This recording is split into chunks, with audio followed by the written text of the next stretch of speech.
Bueno, después de haber hecho un bloque más económico, sobre todo el tema de la herencia, su gestión, un poco la gestión actual del presidente Laporta, ahora me gustaría tratar un poco el bloque judicial, porque en estos últimos años usted ha sido protagonista por diversas causas.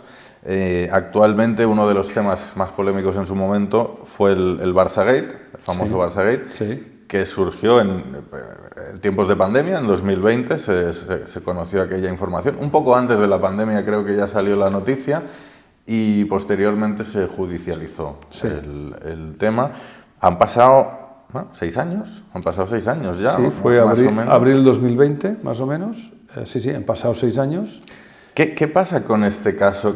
A ver, este caso... No es normal que una instrucción dure tanto tiempo. Los casos en derecho penal se alargan, pero 6 años de instrucción me parece una barbaridad. ¿Qué está pasando aquí?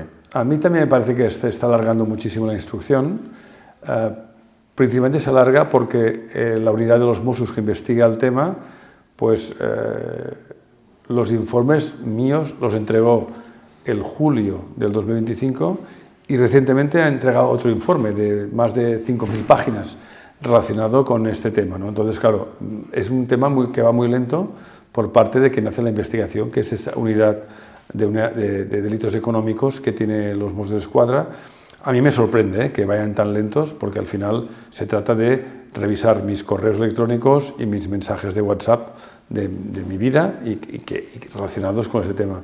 Me sorprende. Pero es que da la sensación que incluso cada vez que usted hace una declaración en sede judicial, después sale un nuevo informe aportando nuevas pruebas o nuevos elementos, con lo cual usted solicita volver a declarar. No sé si ha solicitado ahora recientemente volver a declarar, ¿no? Sí, recientemente declaré y le dije al juzgado, volveré dentro de unos días porque me acaban de dar una información los Mossos de hace 2 días que no tengo tiempo de leerme y les voy a pedir otra vez volver a declarar voluntariamente durante este proceso de instrucción que en teoría debería acabar este próximo julio. Veremos si acaba este julio o si se alarga, espero que se acabe y que, bueno, pues que el juez decida si nos lleva a juicio o no. Bueno, sí, que creo que es este famoso tema que salió el otro día en Cataluña Radio con el humorista, ¿no? Sí, bueno, hablaba de una Nadala. Sí, Barçagate es un tema que es la contratación de una empresa que se llama Nightstream en el año 2017 para monitorear las redes sociales y conocer las conversaciones. ¿Por qué? Porque el club tenía información desde históricamente de lo que ocurre en los medios tradicionales, es decir, que sale en la televisión, que sale en la radio, que sale en la prensa escrita. El club tenía los elementos para hacer un seguimiento y poder, en función de lo que salga en la televisión, radio o prensa, hacer sus estrategias de comunicación, pero el club no tenía el conocimiento de lo que ocurría en las redes sociales y por eso en 2017 pues yo decido, a raíz del tema caso Neymar y del proceso político que tenemos en Cataluña, decido que quiero saber qué se habla, qué se dice en las redes sobre el Barça y a partir de aquí poder hacer estrategias de comunicación y de mejora de la reputación del Barça y de su entorno. Cuando digo Barça, es Barça, jugadores, entrenadores, técnicos, directivos, ejecutivos, claro, un poco para... Lo que se llamaba una monitorización, ¿no? Monitorización de las redes sociales, sí. Pero en cualquier caso, eso no es motivo de que se le impute un delito, que se le acuse. En cambio, lo que sí que podría serlo es que a usted... se lo voy a preguntar directamente. ¿Usted dio instrucciones para atacar o difamar sobre personajes públicos vinculados al Barça, como Jaume Roures, Pep Guardiola, los jugadores del Barça? Rotundamente no. No, y además lo he expresado en sede judicial, nunca, no tenía ningún sentido. El hecho de monitorear las redes era sobre todo para, si hace falta, poner en las conversaciones puntos positivos del Barça, de su entorno, para que se hablase bien del Barça, pero nunca atacar a nadie. Nunca se hizo esta contratación para eso. Que entiendo que esto sería la parte más delictiva del tema. O bueno, y el otro tema era por qué se trocearon los importes de las facturas a I3 Ventures. Sí, cuando hablamos de trocear, ¿no? Esto lo expliqué el otro día también en el juzgado. A ver, el Barça Lo que hace el Barça normalmente cuando contrata un servicio es intenta hacer diferentes contratos en función de las diferentes áreas del club. Por ejemplo, de limpieza, no hay una limpieza, hay varios de limpieza en función del área que toca, de mantenimiento o el de jardinería. En el caso de Nightstream, trabajaba para varios departamentos del club y se hizo se hizo para cada departamento más o menos repartir el coste de la monitorización, y luego también lo hice para que fuese un tema confidencial, porque había todo un problema político alrededor en aquel momento y, bueno, para evitar, ¿por qué? Porque era algo novedoso en el Barça el hecho de poder conocer que se hablaba en las conversaciones en las redes sociales. Vale. Pero no es algo que fuese distinto de otros servicios que el Barça tenía contratados. Bueno, o sea que Nightstream o Tres Ventures, digamos que en lugar de pasarle una factura completa por todo el trabajo, digamos que lo hacían como por áreas, ¿no? Una parte por los servicios... Una parte el área de la Masía, otra la parte del área comercial, otra la parte del área, no me acuerdo muy bien, de fútbol, cada uno hacía una parte de la directiva, una parte el equipo técnico, otra parte pues la fundación, no sé el detalle exactamente ahora, pero esto es algo que el Barça hace vale. Se hace a veces. Y se pagaba por eso, por esa monitorización. Sí. Y obviamente sí que se hacían tweets o se hacían publicaciones. La idea es publicar conceptos positivos, introducirlos en las conversaciones para que se hable bien del Barça, ¿no? Vale. Y si, por ejemplo, en una conversación se atacaba a un jugador porque había jugado mal, bueno, introducir elementos que decían, ya, bueno, ha hecho otras jugadas buenas, vale. Que es un poco lo que se hace en los medios tradicionales, se ha hecho toda la vida, es decir, cuando un periodista escribe o dice en la televisión o en la radio algún comentario que al Barça parece ser que podría ser diferente, pues se le llama, se le habla con él, se le explica, se toma un café y le explicas bueno, un poco ese tipo de acciones para mejorar la imagen y reputación del club. Claro, lo que pasa es que en ocasiones sí que había mensajes más negativos también, puede ser. Esto es lo que hemos hablado en el sede judicial, que el Barça nunca contrató para enviar mensajes negativos a nadie. Si salió alguno, no está instruido por el Barça. Vale. Bueno, en aquella época,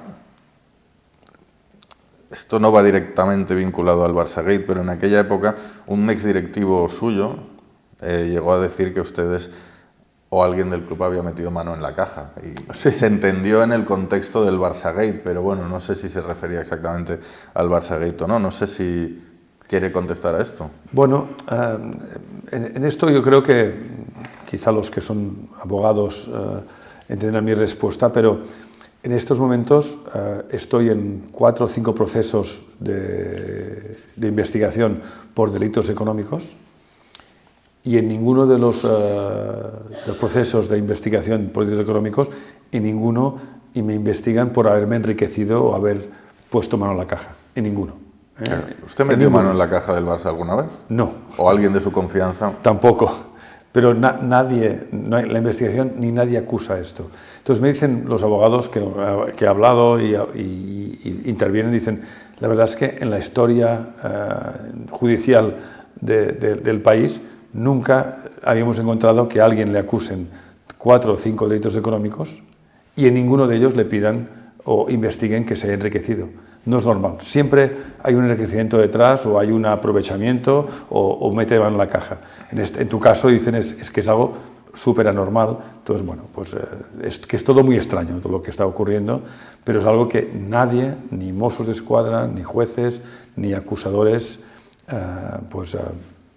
en ningún momento han dicho también queremos que investiguen que ha metido en la caja porque no es cierto. Vale. Le iba a preguntar, ¿fue normal el comportamiento de los Mossos d'Esquadra cuando le detuvieron? Y hago hincapié en esto porque, claro, bueno, yo estudié Derecho en su momento, he seguido muchos temas judiciales, no soy experto tampoco, pero la práctica habitual en delitos económicos no suele ser que se lleven detenido al sospechoso y le hagan pasar una noche en el calabozo. No es lo habitual en este tipo de delitos económicos. Cuando a alguien le imputan, pues salen todos los medios que tal persona está imputada. pero no suele darse que vayan los Mossos, le arresten y se lo lleven a comisaría una noche. No sé, de todo aquello que pasó, si le parece que fue normal la actuación de Mossos d'Esquadra. No fue normal. Bueno, claro, yo desconozco este mundo, no es mi mundo, y lo mío es la ingeniería y puertos y aeropuertos, que es lo que conozco más, pero no es normal. Y luego, hablando con abogados y con gente del mundo judicial, me decían, hombre, nunca se había ocurrido esto, y además es tan grave incluso que la Audiencia Provincial de Barcelona emitió un comunicado diciendo que ellos no habían dado ninguna orden para detener a nadie en el proceso Barça-Gate. Habían dado la orden de hacer revisiones o hacer registros en las oficinas de los imputados, pero en ningún caso habían dado orden de detenciones ni de dormir una noche en el calabozo, y por eso hicieron ese comunicado. Es muy extraño que los Mossos hiciesen esto por su cuenta. Como tú propio, ¿no? La verdad es que, bueno, es un tema que algún día lo hablaremos. Ahora primero estamos en otros temas, porque no es normal que algunos de los que participaron en esas detenciones o en esta investigación, pues algunos acabaron trabajando en el Barça al cabo de unos días o semanas, ¿no? No es normal lo que ocurrió en aquel momento. Y habla de altos cargos de Mossos d'Esquadra. Sí, algo de un comisario, no recuerdo los nombres ahora, que al cabo de algún comisario que intervino en estas investigaciones o en esta acción de detenciones, y que estaba al tanto de lo que ocurría, que al cabo de unas semanas pues empezó a trabajar en el Barça. No Ferran López, se refiere a Ferran. No me acuerdo los nombres, es posible que sea este nombre. Han habido 3 Mossos, ¿no? Creo que actualmente el jefe de seguridad del Barça es Xavier Porcuna, que había estado en Mossos. Estuvo también Lluís Miquel Venteo. Pero Venteo, ahí conozco a Venteo, él sí que ha estado en el Barça desde siempre. Siempre ha estado un Mosso relacionado con el Barça, con muy buenas colaboraciones con Venteo. Los dos no los conozco, pero parece ser que esos dos nombres, que no me acordaba, tuvieron algo que ver con las detenciones y con la investigación. ¿Los dos? Los dos, parece ser que los dos. Veremos. Es algo que se está investigando, y que nuestros abogados, de todos los que estamos investigados, pues queremos conocer cuál ha sido un poco la cadena de mando que dio la orden, pues, de las detenciones, sobre todo teniendo en cuenta que la Audiencia Provincial emitió ese comunicado al día siguiente diciendo: nosotros no hemos dado ninguna orden de detención, solamente de registro. Entonces, ¿cree usted que ha habido aquí intereses políticos o algún otro tipo de interés detrás? Intereses los hay, seguro. No sé si son políticos o no, pero hay intereses que ha habido, y por eso pues pasó lo que pasó. Eso fue en marzo del año 21. O sea, han pasado más de 5 años, y sí, fue en marzo del 21 cuando ocurrió ese episodio, justo una semana antes de las elecciones del año 21. Casualidades, es muy extraño todo. Bueno, algún día saldrá la verdad. Supongo que no tiene nada que ver, pero también Sandro Rosell en su momento, cuando estuvo pues casi 2 años en prisión preventiva y luego fue absuelto, él ha insinuado, lo ha afirmado directamente, que está seguro de que había intereses políticos detrás de aquella decisión judicial, ¿no? No, en su caso seguro. Yo creo que está más que demostrado que hubo intereses ahí. Y, bueno, en el caso de Sandro Rosell es sorprendente que los medios conocían la detención antes que lo supiese. O sea, aquí hubo toda una serie, se juntaron un montón de astros contra Sandro Rosell por temas, yo creo que eran de Barça. Al principio pensábamos todos, no, su detención tenía que ver con el Barça, pero el tiempo nos ha dado la razón a Sandro, no tenía nada que ver con su vida, era con el Barça, y además totalmente libre de cualquier culpa, no había hecho nada. ¿Cree que algunos poderes no querían un presidente del Barça muy cercano al nacionalismo catalán? Seguramente. Yo siempre lo he dicho, creo que en el año 2000, ¿fue 15? Año 15 o 16, no me acuerdo, en un programa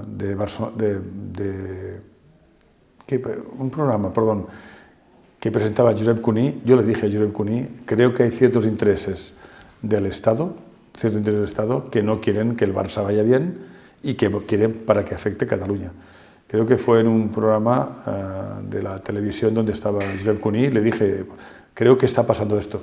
Tiempo más tarde, el tiempo me ha dado la razón. Evidentemente, en el caso de Sandro Rosell, fue claro que a alguien no le interesó que Sandro Rosell pues, fuese una persona tan vinculada al Barça y una persona con un catalanismo a prueba de fuego, pues le hicieron una detención ilógica, incomprensible y unas acusaciones totalmente falsas. Sin embargo, ustedes tampoco son sospechosos de haber fomentado el independentismo a través del Barça, porque precisamente los movimientos independentistas en Cataluña les achacaban o les echaban en cara que no se mojasen más con el Barça como institución, ¿no? Como que sí. Tanto Rosell como usted han intentado, bueno, y actualmente Laporta diría que también, ¿no? Han intentado no politizar el Barça y que se mantenga un poco al margen de la situación política que en estos últimos 10 años es verdad que ha sido un poco caliente, ¿no? Un poco... Sí.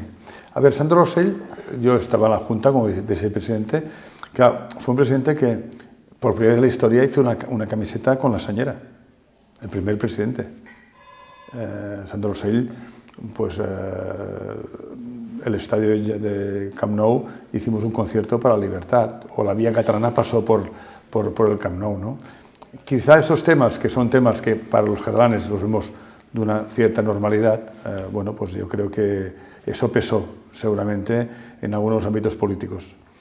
En mi caso, claro, yo sufrí en positivo y en negativo lo que es un proceso político en Cataluña que empezó en el año 17.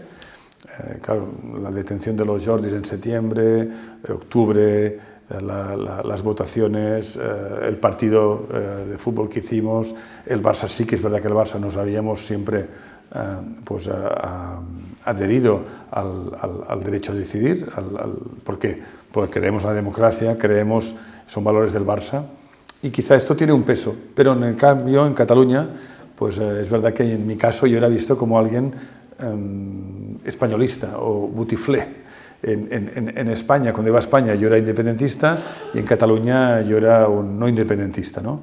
Bueno, la verdad es que es una posición que a mí me encantó elegir esta posición. ¿Por qué? Porque el Barça es un club muy plural y es transversal. Tenemos socios de todo tipo de índole y yo creo que el club no podía posicionarse de ninguna manera políticamente en ninguno de los bandos. Entonces, bueno, pues esto no gustó ni a unos ni a otros, y cuando no gusta, bueno, lo que haces es que pierdes, digamos, la seguridad no la seguridad, pero el hecho de que estés protegido. No tuvimos ninguna protección política, la Junta Directiva a la que yo presidí. ¿Por qué? Porque decidimos tomar una posición en la cual no estamos ni con uno ni con otro, estábamos con el Barça, que es a quien nos debíamos en nuestra gestión. Bueno, y siguiendo con temas judiciales, más allá del Barça-Gate, hay otro tema que es para nosotros le llamamos el caso Comisiones, que es la famosa denuncia que la Junta Directiva de Laporta, bueno... El Forensic. Tras el Forensic se decidió poner en manos de la Fiscalía, y Fiscalía empezó una investigación y actualmente sí que hay una instrucción en marcha con casos como la comisión del futbolista Malcolm, con casos como el pago al Laietà por las afectaciones que las obras del estadio iban a tener en el Club Esportiu Laietà.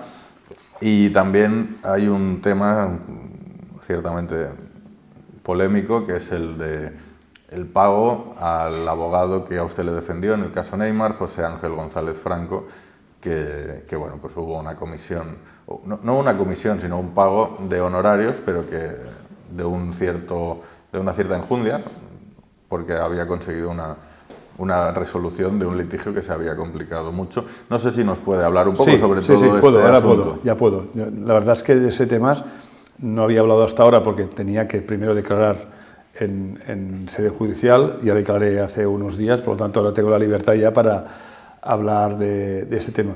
Todo esto arranca por una denuncia que hace el Barça, Joan Laporta, a Fiscalía. Había 7 o 8 temas, uno Malcolm, hay muchos temas, y fui a declarar. Realmente al final solo me han preguntado por 2 temas. De los 7 o 8 temas de los cuales me denunció, me preguntaron por 2. Uno es el pago al Laietà por tema del Espai Barça, y el otro los honorarios de José Ángel González Franco por la conformidad en el caso Neymar, ¿vale? Son los dos únicos. Entiendo que los demás no me han preguntado porque no han visto digamos, ningún delito. Indicio de delito. Ningún indicio de delito. Y en estos casos me han preguntado. Vayamos por el primero, el que tú quieras. Sí. Laietà. El Laietà, por ejemplo. Laietà, a ver, quien lo conoce mucho mejor son los que intervinieron, que es Jordi Moix y el equipo de Espai Barça, pero Laietà simplemente era, al pactar con el Ayuntamiento de Barcelona una modificación del plan metropolitano de las Corts, bueno, el Barça tiene que tener el acuerdo de todos los vecinos para cambiar el plan. El Barça habla con todos los vecinos, habla con los vecinos que viven en el barrio, habla con los comerciantes, habla con Laietà, que es un club que es vecino, habla con la Universidad de Barcelona, habla con los vecinos que vivían en un edificio de viviendas dentro del recinto, y con cada uno se llegan acuerdos para que cuando llegue la aprobación del plan no pongan recursos ni pongan pegas a la aprobación del plan. Con cada uno se llegan a diferentes pactos, y con la Laietà se llega al pacto de pagarle 1,5 millones de euros, aunque ellos pedían mucho más, pedían 4 millones, por los problemas que van a tener durante las obras y por el edificio que van a construir al lado, que es un gran palau blaugrana, el cual va a hacer sombra a los terrenos y a las pistas de tenis que tienen, ¿no? Bueno, pues este es el acuerdo que se llegó. El acuerdo fue aprobado por la Junta Directiva de Laietà, fue aprobada por la Junta Directiva del Barcelona con el visto bueno de los abogados que intervinieron, que eran bufetes especializados en derecho urbanístico, y no le vimos ningún problema más allá de que fuese una aprobación y al cabo, cuando empezó las obras de demolición del Ministerio, pues pagarles esta cantidad. Claro, a raíz de estos acuerdos que se llegaron con todos los vecinos, cuando se llevó el plan al ayuntamiento de modificación del plan metropolitano, pues nadie puso ninguna pega, se aprobó, luego hubo un recurso de la CUP, que puso un recurso, y todos los partidos políticos que están en el Ayuntamiento de Barcelona dieron su visto bueno a este plan. Claro, si dice que ellos pedían 4 millones, se les pagó 1,5. ¿Hubo alguna situación de tensión o de posibilidad de que evitar una posible demanda o algo sí, así? llegó un momento que, claro, se acercaban las fechas límites para presentar recurso, y recuerdo que tuve una llamada del presidente de Laietà y me dijo: oye, vamos muy lentos en la negociación, ¿tú puedes ayudarme a que vaya más rápido? Nos quedan pocos días para ver si ponemos un recurso o no, porque el recurso lo pondrían, bueno, por todos los impedimentos que podían poder tener por las obras o por cómo quedaría el futuro Palau Blaugrana ahí, ¿no? Y no, se aceleró la negociación, el equipo tanto del Barça como el equipo de Laietà, y se llegó a un acuerdo. Por ejemplo, nadie habla, por ejemplo, de que se indemnizó también a los habitantes de ese edificio de viviendas que estaba situado al lado del Picadero. No sé si recordarás que hay un edificio de viviendas, se indemnizó también, creo que fue con más de 5 millones de euros a esos vecinos, ¿no? Entonces, se fueron haciendo una serie de acuerdos con todos los vecinos, sobre todo, por ejemplo, se dieron más zonas verdes a los vecinos de las Corts. En el terreno del Barça se cedieron zonas verdes. A los comerciantes se les llegó a un acuerdo de que el Barça no haría negocios dentro de su Espai Barça que compitiesen con los negocios. Cada uno tuvo sus acuerdos. ¿Y el tema de los honorarios de González Franco? Sí, honorarios de González Franco, esto quizás es un poco más largo. Me voy a alargar un poco. Bueno. Un poco para decir dónde viene esto. Esto viene de una denuncia del año 2013, de diciembre de 2013, de un socio, Jordi Casas, que denuncia a Sandro Rosell y al Barça por el fichaje de Neymar. Bueno, esta denuncia la hace la Audiencia Nacional. La Audiencia Nacional acepta esta denuncia, investigarla, y empieza la investigación. Al cabo de pocas semanas imputan a Sandro Rosell, y aquí empieza, bueno, pues, un problema para el club, claro, porque nosotros pensamos que el fichaje estaba bien hecho. Después de una investigación que va haciendo la Audiencia Nacional, llega a la conclusión de que el fichaje estaba bien hecho, pero que había quizá un delito fiscal, por el hecho de que los 40 millones que se había pagado por derechos económicos a la familia del jugador eran, en el fondo, un salario encubierto del jugador. La comisión, lo que sería una comisión o Bueno, una prima de fichaje. No, en ese caso eran derechos económicos. Pues el jugador tenía los derechos federativos eran del club, vale, sí, y los derechos económicos eran de los fondos de los padres. Sí, sí. Él los había cedido, los derechos económicos. Sí, sí. Bueno, la sorpresa también es que al cabo de pocos meses viene Jordi Casas al club y dice que va a retirar la denuncia. Ya, pero el mal ya estaba hecho. Porque dice, sí que he visto que finalmente el club hizo bien el fichaje. Ya, pero la Audiencia Nacional... Bueno, el fichaje sí, pero había un tema fiscal, pero esto es algo que se había derivado de esa denuncia. Bueno, el tema fiscal es un tema de... El Barça había pagado impuestos por los derechos económicos, pero si eres el jugador había dejado de pagar, eran más impuestos. Claro. Por las retenciones que se habían realizado. Claro.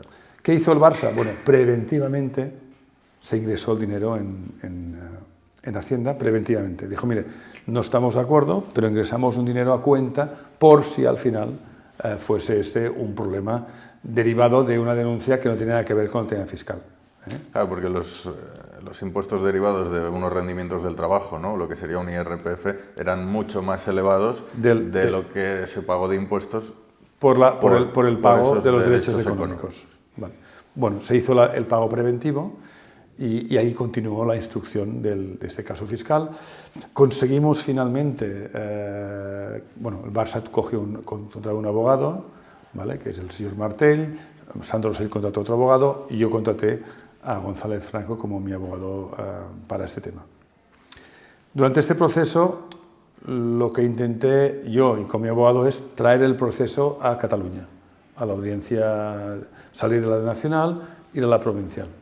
Después de mucho tiempo, mucho esfuerzo, finalmente se consiguió traer digamos, la causa a la audiencia provincial y en marzo del 2016 mi abogado me dice, oye, he tenido una serie de conversaciones con gente de la Fiscalía y gente de la Abogacía del Estado y podríamos tener una posible conformidad. ¿Conformidad por qué? Porque en temas fiscales Hacienda intenta siempre llegar a una conformidad antes de ir a un pleito. Bueno, se habló internamente y se decide que la negociación de esta conformidad la haga el señor González Franco, no el señor Martell ni el señor Ayala, abogados de Sandro o del Barça, evidentemente que la haga la negociación hablando con los abogados, con el resto de abogados. Sí, en coordinación. En semicoordinación o coordinación con abogados. Que lo gestione finalmente el que era su abogado personal. El que era mi abogado personal. Y no el del club, ¿no? Y no el del club. ¿Y por qué se toma esta decisión? Porque el club tenía un problema muy grave y es que si esto iba para adelante, el club iba a ser condenado.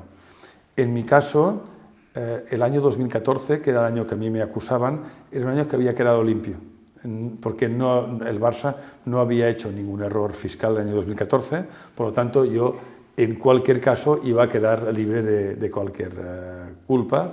¿Por qué? Porque el Barça tampoco estaría encausado por 2014 y se hace la conformidad. Es una negociación que durará unos meses y el Barça y finalmente pues, el abogado tanto del Barça como mi abogado como el abogado de Sandro nos proponen a la Junta Directiva hacer una conformidad por los ejercicios 2012 y 2013, que son los ejercicios donde supuestamente, según Hacienda, el Barça había cometido un delito fiscal. Bueno, las reuniones explicativas que dan los abogados al club y a la Junta Directiva son muy claras.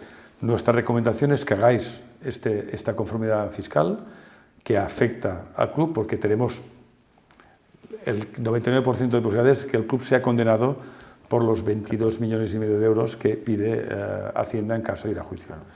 Al final se hizo esa conformidad, que sí, creo que eran unos 5 millones de 5,5 millones y hay un ahorro. Pero sí que quedó manchado el historial de antecedentes penales del Barça al ser condenado. Pero hay un ahorro de 17 millones y en la conformidad los abogados nos explican que esa conformidad es muy buena para el club, que la recomiendan, pero que es muy mala para los presidentes.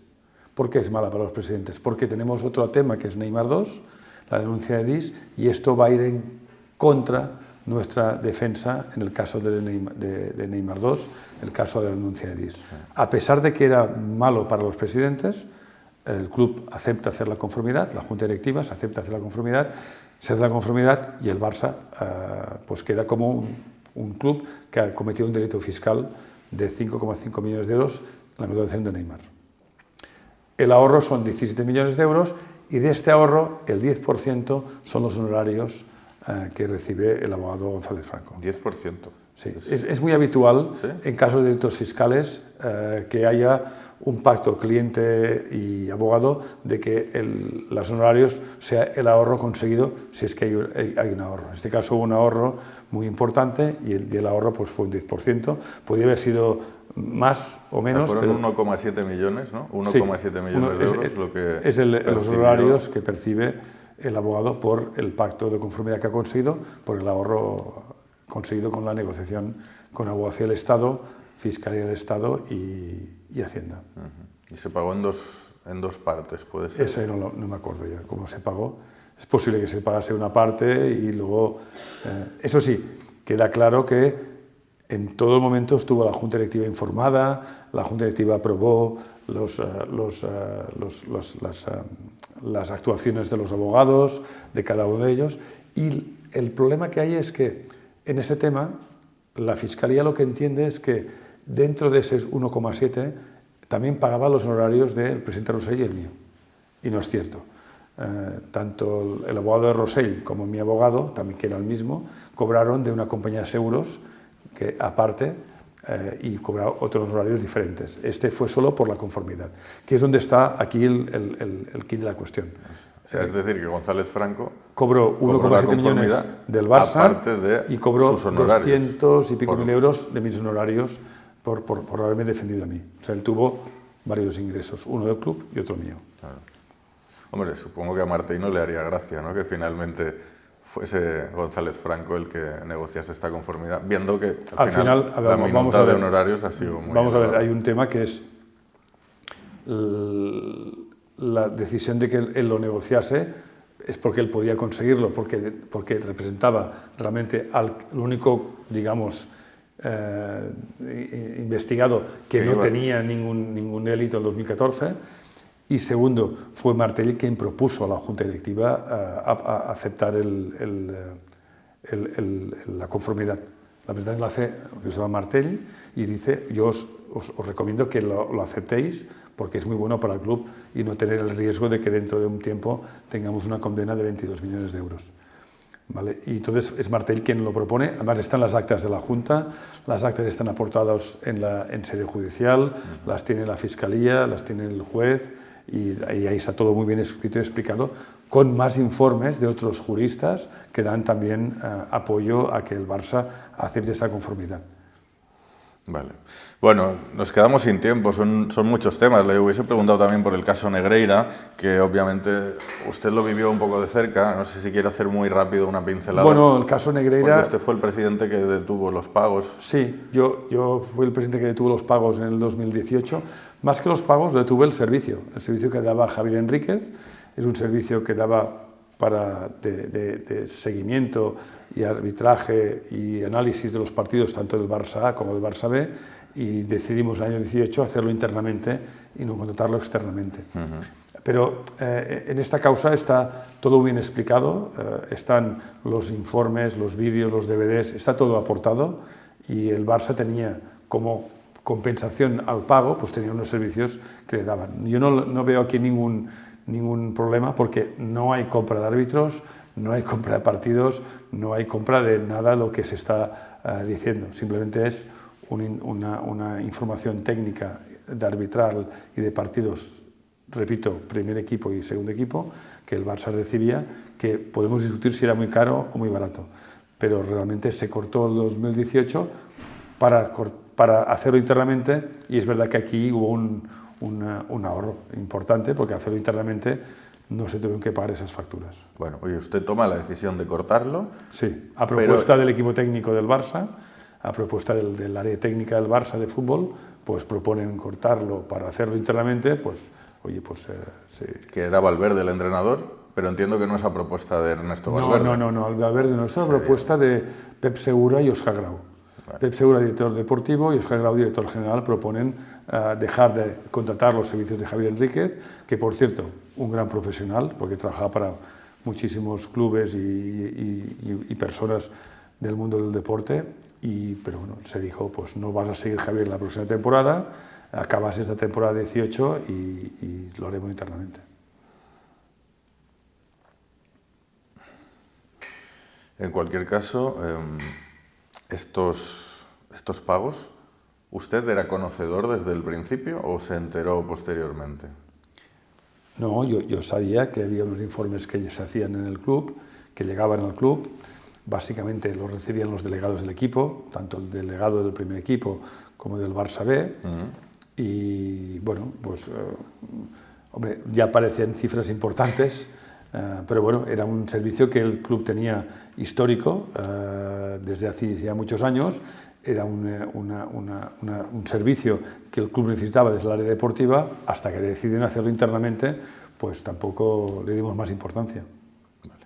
Bueno, acabamos ya temas judiciales, porque al final nos estamos alargando mucho hoy, pero también valía la pena. Sí, pues sí, puedo volver otro día, si hay dudas. Presidente del Barça, porque es expresidente ya, pero como dice Joan Laporta recientemente, ¿no? El presidente siempre es presidente del Barça, una vez se ha sido, es como un cargo vitalicio, por tanto, al final estamos hoy con el presidente Bartomeu y vale la pena, ¿no?, aprovecharlo. Un último tema judicial, en este caso, bueno, no sé si tiene usted algo que ver o no, pero se puso recientemente una denuncia contra la Junta Directiva de Laporta en campaña electoral. Un socio del Barça que había dejado de ser socio volvió a ser socio, que es de Toledo, y este socio, pues bueno, poco después salieron en redes algunas fotos con usted. Este socio tenía fotos con usted o con Sandro Rosell. Bueno, pues simplemente si se conocen... También con Enric Masip tenía fotos, sí. Simplemente si usted... No lo conozco. Es un socio que he visto que había fotos de temas electorales y había venido a votar, supongo, y cuando estás por ahí, por el Camp Nou, pues haces fotos con todos los socios posibles. Pero tiene fotos con muchísimos socios y también vi algunas con Enric Masip. O sea, no se conocía personalmente. No lo conozco. No tenía trato y usted no sabía nada tampoco de esta investigación que acabó con una denuncia que, bueno, denuncia, creo que era por vía penal, pero que finalmente, al menos de momento, ha sido inadmitida a trámite. Sí, lo leí que había sido admitida porque el foro donde tenía que decidirse algo no era la Audiencia Nacional, sino que sería la Audiencia Provincial en Cataluña. Bueno, pues vamos a terminar la entrevista. Simplemente le quería preguntar si en estos años que usted fue presidente del Barça, ¿le decepcionó a alguien especialmente? Porque usted fue presidente durante una etapa esplendorosa, luego recibió muchas críticas de forma un poco agresivas, no sé si... No, decepción no. A ver, decepción. A ver, estar en el Barça, yo tengo mucha experiencia porque empecé en el 2003 en el Barça, he estado en total 12 años, 2 de directivo, 6 de vicepresidente 2 de directivo, 4 de vicepresidente y 6 de presidente, y conoces muy bien el entorno, lo que ocurre. Decepción no hay decepción, simplemente que yo siempre digo lo mismo, ¿no? Que la gente dice, bueno, es que hay muchos enemigos. Digo, sí, pero con los enemigos rivales podemos siempre. Lo que es más complicado a veces es internamente, la gestión interna. Los de casa. Los de casa, es lo más complicado, porque estar en el Barça pues cambia la vida de alguien o de todos, porque eres más mediático, eres más conocido, y surgen los egos, y lo he vivido en el 2003, en la Junta de Joan Laporta ya lo viví, con todo el tema que ocurrió y algunas dimisiones, de uno de los cuales fui yo. Por lo tanto, si hay alguna decepción, siempre son internas, nunca son externas. Las externas ya se dan por se da por descontado que cada uno tiene que defender sus intereses, pero las internas sí que a veces pues, es la gran decepción de ciertas personas que piensas que están alineadas con el equipo o con la forma de pensar y no lo están. Bueno, que van por detrás un poco, ¿no? Bueno, No pasa nada, entorno ya también, ya es conocido, ya te lo puedes imaginar, sabe mal porque al final son gente que conoces a veces y bueno. Pero no quiere poner nombres sobre No pongo nombres, los que son ya lo saben. ¿Cree usted que fue injusto con alguien como presidente del Barça? Hombre, seguro que fui injusto con mucha gente sin querer, sin querer. Nunca he hecho nada a sabiendas. Pero mira, hace poco en una entrevista dije que creo que fui injusto con Zubizarreta cuando decidí prescindir de sus servicios. Yo creo que Andoni era un valor importante en el club y creo que bueno, en aquel momento, luego todo pasó es más fácil, ¿no? Pero si volviese atrás, seguramente esa decisión la hubiera cambiado. Sí, de hecho, me consta que ese fue uno de los temas que más molestó en su momento a Johan Cruyff, que precisamente el otro día se cumplían 10 años de su muerte, ¿no? Y bueno, nos llegó información de que una de las decisiones que menos le gustó a Johan durante su presidencia fue el prescindir de Zubi, que había sido uno de sus chicos del Dream Team. Y bueno, usted se acabó reconciliando, porque es verdad que hubo una época como de turbulencias con la familia Cruyff, y se reconcilió usted. Y de hecho, la estatua que se ha hecho a Johan Cruyff la mandó a hacer usted, si no me equivoco. Exacto. No, con Johan Cruyff yo tuve una relación al final de su vida y creo que fue una relación muy cordial y muy honesta entre ambos. Y él incluso dijo una vez, dice, la verdad es que noto el abrazo del club. Y creo que Jordi Cruyff, su hijo, lo repitió alguna vez más, dice, mi padre nota el abrazo del club. Podemos discrepar de muchos temas, normal, porque él tenía una visión, podías tener otra, pero lo importante era que el club pues, bueno, tuviese una relación con él y con su mujer. Después de su muerte, pues su mujer siguió viniendo al palco, a los partidos, y además el Ministadi para mí era muy importante llevarse el nombre de Johan Cruyff, porque para mí Cruyff significa pues, ese fútbol formativo que tanto éxito nos da. Pues hay muchos padres de ese fútbol formativo, pero Johan es uno de los más importantes y por eso creo que nuestro estadio en la ciudad deportiva se llama Johan Cruyff, es un gran, digamos, referente para también los chavales que van llegando y que sepan quién es Johan. ¿Cree que se ha sido injusto con usted? Bueno, oye, cada uno, respeto las opiniones de cada uno. Yo explico los datos, explico las verdades, explico lo que ocurrió y luego cada uno tome la decisión que quiera. No soy nadie como para insistir a alguien que piense como yo pienso. Yo estoy muy feliz y contento del equipo que formamos, la junta directiva, tanto con Sandro Rosell como cuando seguimos los demás. Hemos tenido unos años, la verdad, magníficos.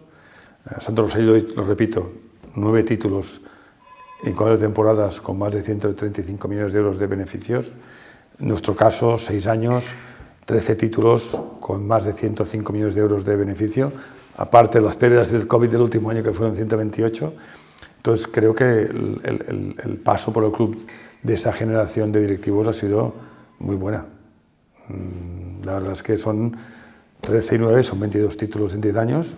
Siempre digo, más el título que gané con Laporta, esa liga de Rijkaard y Ronaldinho, creo que el paso ha sido muy positivo para el club. Cada uno pensará lo que quiera, cada uno tendrá sus formas de ver las cosas, pero los datos son los datos y aquí no hay que especular en nada. Hay datos, hay partidos, hay títulos, hay jugadores y bueno, yo creo que ha sido bueno, pero cada uno que piense lo que quiera.